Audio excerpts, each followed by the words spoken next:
Hello guys, welcome to Sony online classes. आज इस video में हम डिस्कस करेंगे भारतीय सामाजिक व्यवस्था में आश्रम व्यवस्था का क्या इम्पोर्टेंस है। बहुत सारे एंथ्रोपोलॉजिस्ट हैं, सोशोलॉजिस्ट हैं जो अपने अपने अकॉर्डिंग उसे डिफाइन किए हैं। तो आश्रम व्यवस्था का महत्व जो है ब्रह्मा ने अपने शब्दों में इस प्रकार व्यक्त किया है कि व्यक्ति के जीवन में चार अवस्थाएं आती हैं। पहला जो अवस्था है उसे बाल्यावस्था कहते हैं, एंड उसके बाद युवावस्था आती है, फिर प्रौढ़ावस्था आता है, फिर वृद्धावस्था आता है। यानी कि जो मानव का जो जीवन है उसे चार अवस्थाओं में कन्वर्ट किया गया है। और पहले माना जाता था कि हमारा जो एज होता था, ह्यूमन का जो जीने का जो लाइफ स्पान होता था वो 100 ईयर्स का होता था।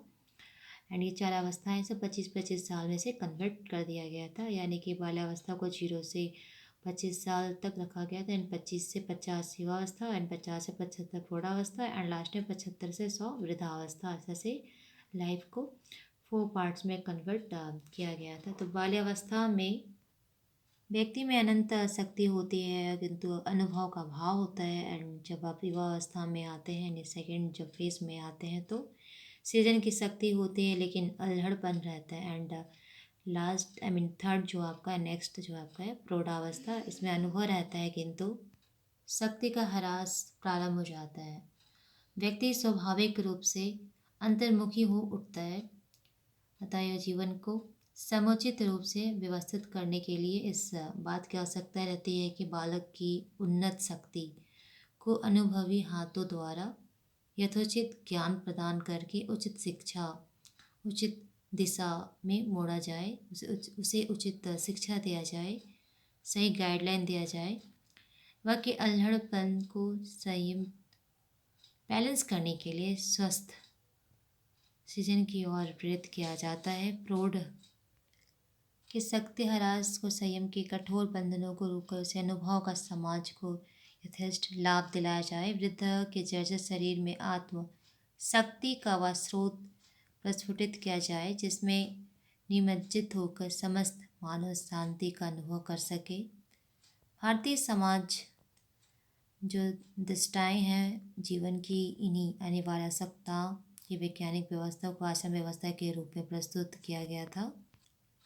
ब्रह्मचार्य अवस्था जो यानी बाल्य अवस्था के अंतर्गत व्यवस्था को आश्रम व्यवस्था के रूप में प्रस्तुत किया था। ब्रह्मचर्य आश्रम के अंतर्गत बालक समस्त सांसारिक आकर्षणों से दूर रहता है, गुरुकुल में रहता है यानी गुरु के आश्रम में, और इंद्रियों पर कठोर नियंत्रण रखता हुआ और वहाँ पे रहता है, ज्ञान अर्जन करता है। गृहस्थ आश्रम में यानी गृहस्थ आश्रम में वह जब उसका ब्रह्मचर्य आश्रम खत्म होता है तो वो गृहस्थ आश्रम में प्रवेश करता है, जहाँ पे रह के उसे देव का ऋण चुकाना पड़ता है, ऋषि का ऋण चुकाना पड़ता है। इसके साथ साथ पितृ ऋण के उसे चुकाने के बाद उत्तीर्ण होने के लिए अर्थात सृजन के लिए, यानी कहने का अभिप्राय यह है कि स्त्री के गर्भ में पुत्र के रूप में व्यक्ति स्वयं उत्पन्न होने के लिए प्रेरित होता है। वानप्रस्थ में व्यक्ति पुनः इंद्रियों पर कंट्रोल करने का ट्राई करता रहता है, और एक दिन अब ऐसा हो भी जाता है। एक और अपनी घटती शक्ति को स्थिर रखने का अभ्यास करता है, दूसरी ओर संचित अनुभव को उपदेश और अध्ययन द्वारा समाज को प्रदान करने का काम करता है, और अंत में संन्यास आश्रम में वह इन करता है और इंद्रिय दृष्टि से पूर्ण संयम होकर अपने आप को संयम रखते हुए व्यक्ति उस मोक्ष की साधना में लग जाता है, जो कि इसके जीवन और आत्मा को अलग कर देता है। सांसारिक सुख से मोह माया जो है उससे अलग करता है उसे, और परम प्राप्त पद पर पहुंचाने में सहायक होता है। आश्रम व्यवस्था का ये व्यवहारिक महत्व है। तो गाइस इस वीडियो में हम देखेंगे भारतीय सामाजिक व्यवस्था में आश्रम व्यवस्था का क्या महत्व है। तो आश्रम व्यवस्था का अर्थ होता है प्रयास करना, मेहनत करना, काम करते रहना, और ऐसे चार पार्ट में डिवाइड किया गया है। बाल्यावस्था, एंड उसके बाद फिर है गृहस्थ आश्रम है, एंड उसके बाद वानप्रस्थ आश्रम है, फिर लास्ट में संन्यास आश्रम है।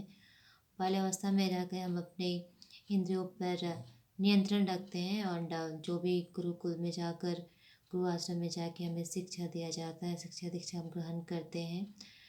सारा चीज़ वहाँ ग्रहण करने के बाद ही हम गृहस्थ आश्रम में पहुँचते हैं और अपने माँ बाप और समाज के प्रति जो हमारी रिस्पॉन्सिबिलिटी है उसे निभाते हैं। गुरु का जो ऋण है भगवान का जरीन हो चुकाते हैं। उसके बाद फिर वानप्रस्थ आश्रम इन करते हैं। वहाँ के बाद फिर हम लास्ट में आते हैं संन्यास आश्रम में, जहाँ पे रह के मोक्ष को प्राप्त करते हैं, यानी मोक्ष की प्राप्ति।